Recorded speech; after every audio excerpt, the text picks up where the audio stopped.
Money in the bank के लिए hype वगैरह है या फिर ब्रॉन स्ट्रोमन, ओटिस इन सबको देख के मूड खराब हो रखा है कि भैया ऐसे विनर ना निकल जाए दोबारा से।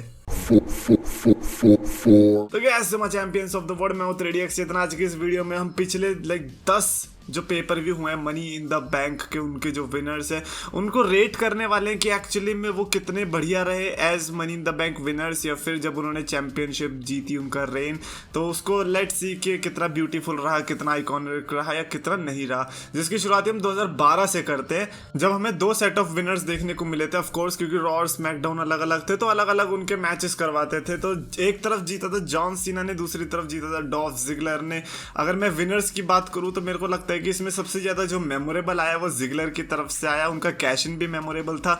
मीनवाइल सीना की तरफ से जो विक्ट्री आई थी वो काफी मीम वर्दी विक्ट्री थी, वो जो ब्रीफ के हाथ में पकड़ रहे होते हैं, लेकिन उन्होंने जो कैश इन किया था वो बहुत बढ़िया तरीके से किया था, प्योर जॉन सीना स्टाइल में कि हाँ भैया रॉ 1000 एपिसोड में हम सीएम पंक के अगेंस्ट मैच लेंगे, जो कि पार्टी क्रैश कर दी थी Big Show and The Rock ने। हाउएवर जिगलर का जो कैश इन था Raw after WrestleMania on Alberto Del Rio winning the World Heavyweight Championship, that was still one of the biggest cash in to this day in the history of WWE। तो इसीलिए इसको तो definitely मैं सही बोलूंगा कि हाँ भैया डॉल्फ जिगलर का मनी द बैंक जीतना तो बहुत ही ज्यादा बढ़िया था, फायदे में भी आया। And as Dolph Ziggler as world champion भी बहुत सही काम किए थे। अगला 2013 से आया, उसमें भी 2 सेट ऑफ विनर्स निकले थे। एक तरफ थे डेमियन सैंडो जिनका जो कैश इन था वो तो फेल हो चुका था, तो इसीलिए फेल वाले को तो हम क्या ही कंसीडर करें, फेल वाले तो आगे बहुत आने वाले हैं। मीनवाइल ये भी कहूंगा कि मैं जो उनका ब्रीफ केस था वो काफी अच्छा लगा था, वो चॉकलेटी कलर का ना, मतलब काफी टाइम के बाद I think custom brief case देखने को मिला था। उसके अलावा जो उसी मनी इन द बैंक में जो रॉ की तरफ से देखने को मिला था, रैंडी ओर्टन ने ब्रीफ केस जीता था, जो कि ब्रीफ केस का रन उतना याद नहीं रहता, लेकिन जो कैश इन हुआ था और उसके बाद जो डोमिनेंट टाइटल रेन देखने को मिला जब टैनर ब्रैंड को हराया उन्होंने समर स्लैम में ट्रिपल एच की हेल्प की वजह से, उसके बाद तो मतलब रेस्ट इज हिस्ट्री। तो इसलिए रैंडी ओर्टन का वो कैश इन याद रहता है। एंड ऐसा लगता है कि हाँ यार, अगर आप लेजेंड को चैंपियन ब्रीफ केस जितवा रहे हो तो फिर इसी तरीके से आपको कैश इन करवाना रहता है। मीनवाइल अगले ही साल आया 2014 में जब सेथ रॉलिंस ने ब्रीफ केस जीता था। ये वो वाला टाइम था जब लोग रोमन रेंस के लिए रूट कर रहे थे कि भाई रोमन रेंस को ब्रीफ केस जीतना चाहिए, but out of nowhere Seth Rollins von.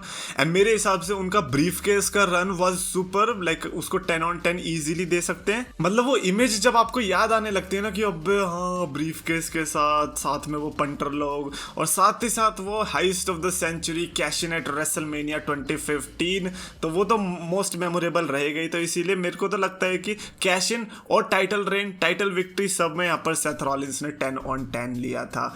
Next आया 2015 से जहां पर शेमस ने ब्रीफ केस जीता था और उसको आई थिंक ज्यादा टाइम तक होल्ड नहीं किया था, और सर्वाइवर सीरीज में ही रोमन रेंस ने जब डीन एम्ब्रोस को हराया था WWE चैंपियनशिप के लिए, वहां पर आकर कैश इन कर दिया 5 मिनट 15 सेकंड में। बड़ा आइकॉनिक मीम चला था उस टाइम पे 5 मिनट 15 सेकंड का, क्योंकि लाइक रोमन रेंस की पहली विक्ट्री थी I guess, right? Oh man I don't remember exactly, but जो भी है कि लाइक शेमस ने लाइक ट्रिपल एच जो कितना वो हेल्प करा रहे थे ना, मतलब रैंडी ओर्टन को भी कैश इन करवाने में हेल्प करी और फिर अभी शेमस को, तो मतलब जब भी ऐसे ट्रिपल एच आसपास खड़े और मनी इन द बैंक का विनर हो कहीं पीछे तो समझ लेना कि कैश इन होने वाला है। एंड शेमस का वो जो कैश इन था मेरे हिसाब से उसने बहुत ही ज़्यादा हेल्प करी उस हील कैरेक्टर को हेटेबल बनाने में, बट वो जो हेटफुल आई वो कुछ गलत तरीके से आई थैंक्स टू द हेयर स्टाइल।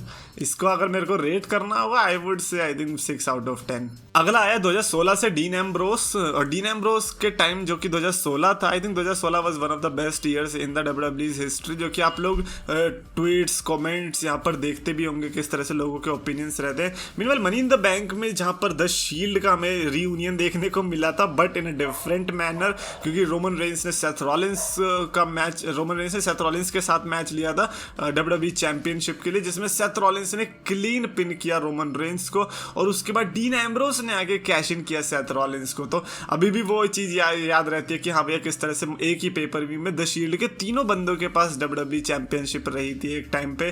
तो ऑफ कोर्स वो कैश इन भी आइकॉनिक रहेगा, हालांकि टाइटल रेन उतना बढ़िया नहीं था डीन एम्ब्रोस का। मतलब मेरे हिसाब से कैश इन की अगर मैं बात करूँ तो उसको हम दे सकते हैं 7 out of 10। Meanwhile title reign को हम इजीली 5 out of 10 दे सकते हैं। काफी डिसअपॉइंटिंग था, नॉट गना लाई, और शायद इसीलिए भी क्योंकि बाकी और जो मैचेस थे वो बहुत इजीली आउटशाइन कर दे रहे थे। 2017 की तरफ से आया जब बेरन कॉर्बिन ने money in the bank briefcase जीता काफी शॉकर था, बिकॉज शिंस्के नाकामुरा अपेरेंटली जीत सकते थे या फिर जीतने चाहिए थे। रेसलमेनिया 34 तक उन्होंने वेट करी या फिर रॉयल रंबल तक वेट करी, बट वो वेट जरूरी नहीं था अगर शिंस्के नाकामुरा यहीं पर रॉयल रंबल जीत जाते। But anyways Baron Corbin I think उनको पता चली गया था कि उनका डिसीजन गलत है जब वो कैश इन फेल हो गया।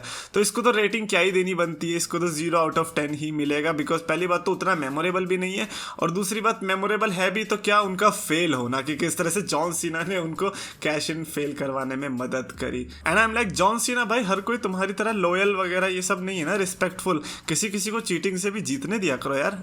और तुमने जिंदर महल को बचाया, आर यू सीरियस?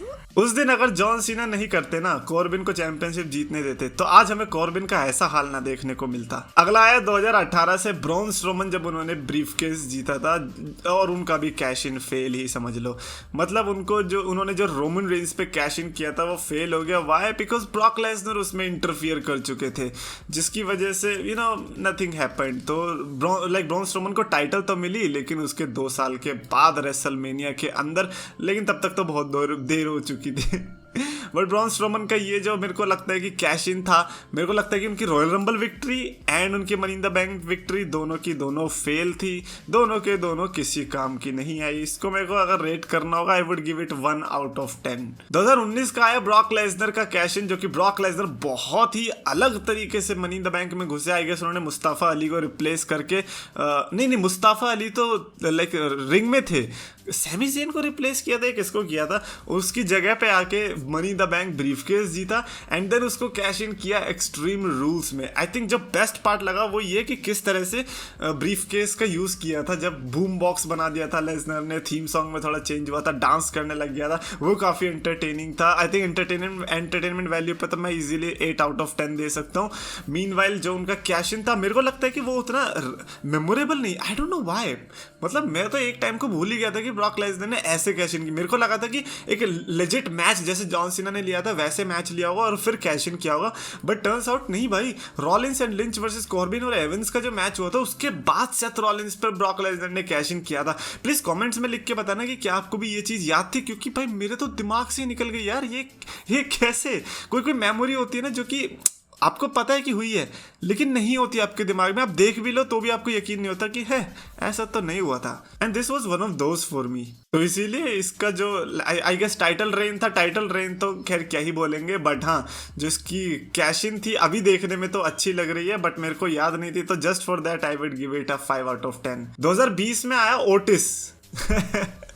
भाई ओटिस का मनी इन द बैंक जीतना was 0 out of 10, but then the Miz का जीतना, क्योंकि ओटिस को हरा के द मिज ने ब्रीफकेस जीत लिया था, देन डब्ल्यूडब्ल्यूई चैंपियनशिप जीती थी ठीक 10 साल के बाद, तो वो काफी आइकॉनिक था। तो मेरे हिसाब से from 0 out of 10 to 7 out of 10 मैं लाइक 2020 में ऐसे स्विच करना चाहूंगा। हालांकि मनी इन द बैंक का जो 2020 वाला मैच था, that was freaking amazing, and Otis as winner बू।